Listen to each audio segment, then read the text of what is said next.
காமராஜர் 1954ஆம் ஆண்டு தமிழக முதலமைச்சராக பதவியேற்றார். கல்வி சிறந்த தமிழ்நாடு என்ற பாரதியின் வரியை உண்மையாக்க இரவும் பகலும் பாடுபட்டார் காமராஜர்.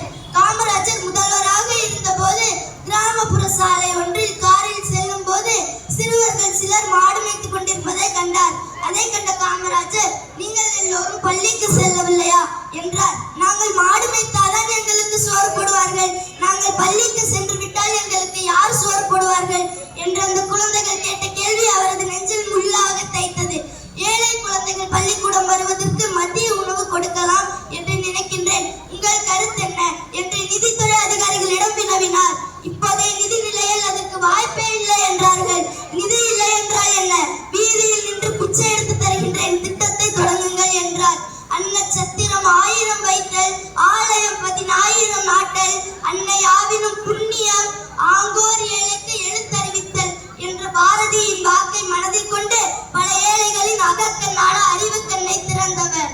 உண்டி கொடுத்தோர் உயிர் கொடுத்தோரே என்ற வரிகளுக்கு ஏற்ப மாணவர்களுக்கு இலவச மதிய உணவு வழங்கி அறிவுடன் உயிரையும் கூட்டினார்.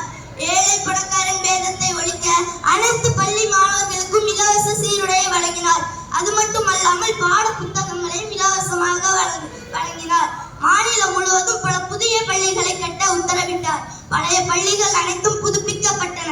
ஒவ்வொரு கிராமத்திற்கும் ஒரு தொடக்க பள்ளி, ஒவ்வொரு பஞ்சாயத்திற்கும் ஒரு உயர்நிலை பள்ளி இருப்பதை உறுதி செய்தார். 7% இருந்த கல்வி கற்போரின் எண்ணிக்கை இவரது ஆட்சி காலத்தில் 37% உயர்ந்தது. கேடில் விழுச்செல்வம், கல்வி ஒருவனுக்கு மாடல்ல மற்றையவை என்றார் ஐயன் வள்ளுவன். காமராஜர் ஆட்சி காலத்தில் தான் 10 பொறியியல் கல்லூரிகள் உருவாக்கப்பட்டன. அரசு கலை கல்லூரிகளின் எண்ணிக்கை மளமளவென்று உயர்ந்தது.